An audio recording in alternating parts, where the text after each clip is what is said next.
ГСП онлайн. Городские новости сейчас. На днях Народный драматический театр Ухты вернулся с 7-го Всероссийского фестиваля «Театральные виражи». Проходил он в столице республики. Гимназия искусств на время превратилась в творческую лабораторию. В течение недели театралы, а это 18 коллективов, постигали сценическое движение и речь, актерское мастерство и секреты режиссуры.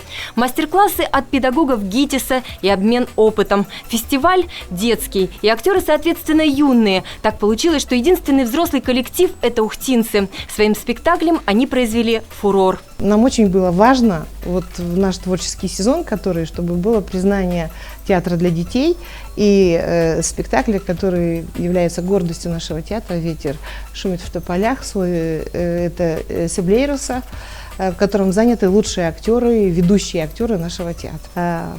Они свет города, радость наша, их надо оберегать. Ухтинцы представили 2 спектакля «Чудеса на Змеином болоте» и «Ветер шумит в тополях». В ответ ошеломляющая реакция. Овации зрителей прямо во время спектакля. Признание заслуженного деятеля искусств России Юрия Васильева. В спектаклях задействованы ведущие актеры театра: Сергей Цымбалюк, Владимир Тимин, Александр Лачугин, Владимир Двоеглазов, Николай Кущ. Не раз они покоряли ухтинского зрителя живой энергетикой, неподдельными эмоциями. На этот раз итогом участия во Всероссийском фестивале стал диплом лауреата 2-й степени.